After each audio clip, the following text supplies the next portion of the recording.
Hello everyone. এখন আমরা দেখব লিনাক্স মেশিনে নেটওয়ার্ক স্ক্রিপ্ট কনফিগার করার মাধ্যমে আমরা কিভাবে স্ট্যাটিক বা ডিএসসিপির মাধ্যমে আইপি কনফিগার করতে পারি। তো তার জন্য আমরা প্রথমেই চেক করে নিব আমাদের রানিং আইপি অ্যাড্রেস কত দেওয়া আছে এবং আমরা কনফিগার করলে সেটি কিভাবে করব সেটা দেখব। তো আমরা এর জন্য প্রথমে কমান্ড দেব ifco config। তো if config দিলে আমরা এখানে দেখতে পাচ্ছি যে আমাদের মেশিনে এখন রানিং আইপি অ্যাড্রেস হচ্ছে 192.168.1.105। তো এখন আমরা নেটওয়ার্ক স্ক্রিপ্ট কনফিগার করব বা এডিট করব। এডিট করে আমরা আমাদের নির্ধারিত যে স্ট্যাটিক আইপি সেটি সেট করব। তো এর জন্য আমরা যে কমান্ড দেব সেটি হচ্ছে ইটিসি। প্রথমে আমরা দেব ভিম। ভিম দিয়ে আমরা নেটওয়ার্ক স্ক্রিপ্টটাকে এডিট করব। তারপরে ওই আমাদের স্ক্রিপ্টটা যে লোকেশনে আছে সেই লোকেশনটা দিয়ে দিব। দেন এখানে আমরা দেখতে পাচ্ছি আহ, আমাদের এখানে IP6 অ্যাড্রেস আছে, ডিফল্ট রাউট, ব্রাউজার অনলি, দেন ইত্যাদি ইত্যাদি। তো এই স্ক্রিপ্টে আমরা আমাদের আহ, প্রয়োজনীয় যে এডিটিং সেটি এখন করব। তো আমাদের এখানকার সবকিছু না হলেও চলবে। তো যা যা অপ্রয়োজনীয় আমাদের স্ক্রিপ্টের জন্য দরকার নেই সেগুলোকে আমরা এখন আহ, এখান থেকে রিমুভ করে আমরা আমাদের প্রয়োজনীয় এডিটিংটা করব। তো প্রথমে আমরা আই প্রেস করলাম এটাকে ইনসার্ট করার জন্য আমাদের প্রয়োজনীয় অ্যাড্রেস এন্ড ডিএনএস গেটওয়ে ইত্যাদি। তো এখানে আমাদের যা যা দরকার নাই সেগুলোর মধ্যে প্রক্সি মেথড আবশ্যকীয় নয়।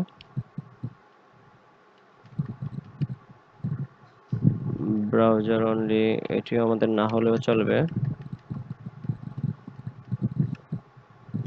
এখানে আমাদের বুট প্রোটো ডিএসসিপি মানে এখন আমাদের ডিএসসিপির মাধ্যমে আইপি পাচ্ছে, মানে অটোমেটিক আইপি পাচ্ছে। কিন্তু আমরা স্ট্যাটিক করতে হলে এই বুট প্রোটোটাকে আমরা নান করে দিব। বুট প্রোটো লিখব নান বা নো, অথবা স্ট্যাটিক লিখে দিতে পারি। Default routes, IPv4 fatal no, এটা আমাদের দরকার হবে না। এখান থেকে আমাদের কোনো কিছুই দরকার হবে না। তো আমরা যেহেতু IPv4 অ্যাড্রেস দিব সেজন্য আমরা যা যা অদরকারি এগুলো থাকলেও সমস্যা নেই, তবে যা অদরকারি সেগুলো আমরা রাখছি না বোঝার সুবিধার্থে। আমরা প্রথমে আমাদের আইপি অ্যাড্রেস হবে আমরা 192.168 192.168.1 ডট আমাদের তো 105 ছিল, আমরা এখন জাস্ট 20 দিলাম। আইপি অ্যাড্রেসের পরে আমরা দেব যেটা নেট মাস্ক বা সাবনেট মাস্ক, যেটা সেটি নেট মাস্ক। নেট মাস্ক দেব 255.255.255.0। আচ্ছা, তারপরে আমাদের দরকার হবে একটি গেটওয়ে। গেটওয়ে আমাদের হচ্ছে এই নেটওয়ার্কের প্রথম আইপিটাই গেটওয়ে দেওয়া আছে 168.1.1। আচ্ছা, তারপরে আমরা ডিএনএসটা দিয়ে দিব যেটা, আচ্ছা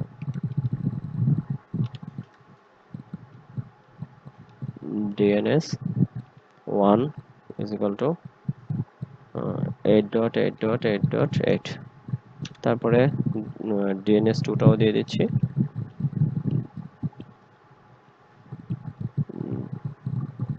8.8.4.4।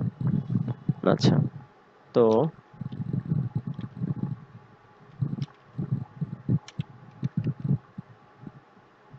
এটা আমাদের দরকার হবে না। আচ্ছা, নেম ইজ ইকুয়াল টু, নেমটা আমাদের দরকার হবে আমাদের connection name, it is with 0। ঠিক আছে, তাইলে আমাদের এই কয়েকটি জিনিস হলে আমরা আমাদের স্ট্যাটিক আইপিটি সেট করতে পারবো। আর লাস্টে হচ্ছে অন বুট, মানে বুট হওয়ার সাথে সাথে আমাদের এই সার্ভিসটি বা নেটওয়ার্কটা অটোমেটিক্যালি অন হয়ে যাবে যদি আমরা এই অন বুটটাকে ইয়েস করে দিই। মানে আমাদের মেশিন রান হওয়ার সাথে বা চালু হওয়ার সাথে সাথে এটা অটোমেটিক্যালি অন হয়ে যাবে। আচ্ছা, তো আমাদের কনফিগারেশন কমপ্লিট। এখন আমরা এটাকে সেভ করব। সেভ করার জন্য এসকেপ বাটন, দেন শিফট প্লাস ক্লোন, দেন ডব্লিউ কিউ। আমরা যে চেঞ্জটা করলাম সেটা এখন সেভ হয়ে যাবে। আচ্ছা, তো দিলাম আমরা। তো এখন আমাদের আসলে কাজ অলরেডি শেষ হয়ে গেছে। এখন আমরা আমাদের নেটওয়ার্কটাকে রিস্টার্ট দিয়ে দেখব। তার জন্য কমান্ড হচ্ছে সিস্টেম সিটিএল রিস্টার্ট নেটওয়ার্ক,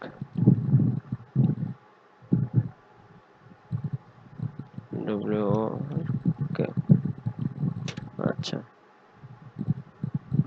আচ্ছা, এছাড়াও আমরা অটোমেটিক্যালি ওই ইফ কনফিগ দিয়েও আমাদের সেটআপ চেক করে নিতে পারি।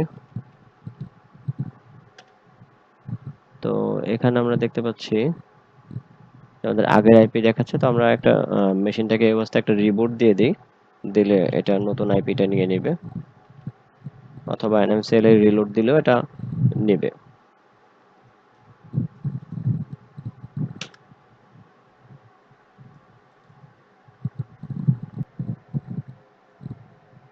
তো আমাদের মেশিন রিবুট হচ্ছে, আমাদের মেশিন বা সিস্টেম আসলে রিবুট হয়েছে। এখন আমরা চেক করব আমাদের নতুন আইপিটা কি সেট হয়েছে কিনা। আচ্ছা, এখন যদি আমরা কমান্ড দিই ইফ কনফিগ এন্ড প্রেস, তো এখানে আমরা দেখতে পাচ্ছি যে আমাদের এই যে H0 অ্যাডাপ্টারে ইন্টারনেট কানেকশন, এই যে আমাদের দেওয়া আইপি সেট হয়ে গেছে এবং আমাদের এই নেটওয়ার্ক এখানে পাচ্ছে। তো এটাই ছিল আমাদের স্ট্যাটিক আইপি কনফিগার করা নেক্সট মেশিনে। Thank you.